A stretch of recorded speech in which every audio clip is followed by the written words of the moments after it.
Hi everybody, this is section 3.3, linear equations in two variables, and really what we're going to do here is just review looking at linear equations, how to graph them. It should be a review for you guys. All right, and the first thing I just want to remind you guys of is a linear equation. We've talked about slope-intercept form, and we've also talked about standard form. Here, they are just reviewing again what standard form is, and standard form is when x and y are on one side, and it's ax plus by equals c, and that is considered standard form.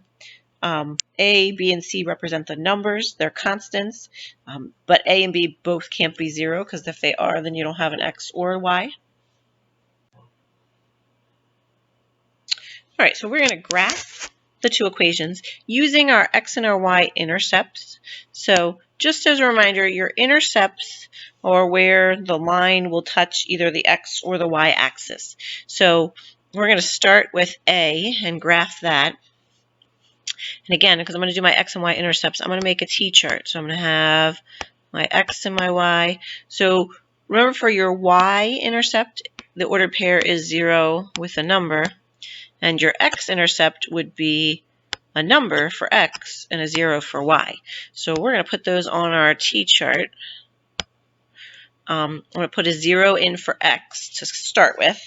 And let's see here. If I do 3 times 0 minus 4y equals 12. 3 times 0 is 0, so I'm left with negative 4y equals 12. I'll divide by negative 4, so y equals 3. My y-intercept is 3, and it's going to be a negative 3 because one positive, one negative. Okay, and then for my X-intercept, let me see if I can erase a little bit there. Okay, so for my X-intercept, we're going to plug in a 0 for Y. And then so I end up with 3x equals 12, divide by 3, and x will be 4. So my y-intercept is 4, 0, and my x-intercept, or no, my x-intercept is 4, 0, my y-intercept is 0, negative 3. So when I graph it using those points, I'm going to plot those 2 points. So 0, negative 3 would be right here, and then 4, 0 would be right here.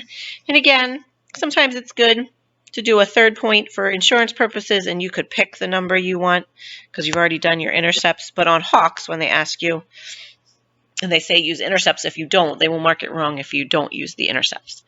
All right, so that's it for the first one. We're going to take a look at the second one next. All right, so let's graph B. And the first thing you want to do here is put it into standard form. So really, we need to distribute our negative sign to my parentheses. So we end up with 4x minus 3. Then 2 negatives make that plus x, plus 2y equals 7. Combine our like terms. So 4x plus x would give me 5x minus 3 plus 2y equals 7.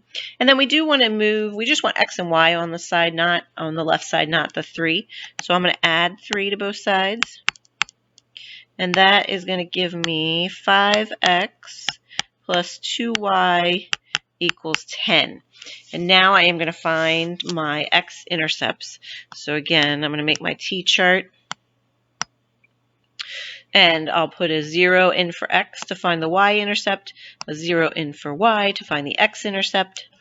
If we start with a 0 in for x, it would be 5 times 0 plus 2y equals 10. 5 times 0 is 0, so we have 2y equals 10. Divide by 2, and y would be 5. So my y-intercept is 0, 5, or 5. And then my x-intercept, I'm going to do 5x plus 2 times 0 equals 10. And that is going to equal 5x is going to be equal to 10. Divide by 5, and x will equal 2. So my ordered pair there would be 2, 0.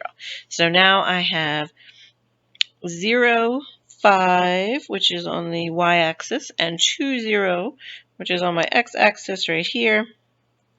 So we'll draw our line. And again, sorry it's not perfectly straight, but there is our ordered pair graphed, or our line graphed, with our two x and y intercepts. All right, now we are going to work on graphing the following 3 equations. So the first thing you're going to do, again, for the first one for A, is to simplify the equation by distributing your 2 and combining like terms. So when I do that, it's going to give me 3x plus 2x plus 14 minus 2y equals 5x. And then we are going to combine like terms. I'll do that down here. So I'm going to end up with 5x plus 14 minus 2y equals 5x. And again, to graph it, you can put it in slope-intercept form or standard form. Let's go ahead and put it in standard form. Now you notice when I do that, I'm going to subtract 5x from both sides. And then I'm going to go ahead and subtract 14 from both sides to put it on the other side. So now I'm going to end up with negative 2y equals negative 14, because my 5x's will cancel on both sides, and then my 14 cancels here. So now I'm going to solve my equation for y, and I'm going to get y is equal to 7. Now, if you recall, when you have a special equation like this, if you have just y equals 7, remember, it's going to be either a horizontal or a vertical line when you graph it. If I draw my t-chart, which I'll do up here, and y is 7, that means for every ordered pair that I create, y is going to be 7. X, it's really like 0 times x because it's not in there. So I can make it whatever I want, 1, 2, or 3. So here is my y equals 7, and when I graph it, if I graph my ordered pairs, and I put an extra one in there, it will form a horizontal line crossing over the y-axis. And anywhere that I look on this line, y will always be 7. X can be anything, but y will always be 7. Now, if we take a look at B, again, let's solve it for x. So to do that, we're just going to divide by 5. And now I have x equals 0. When x equals 0 here, your graph is actually going to be,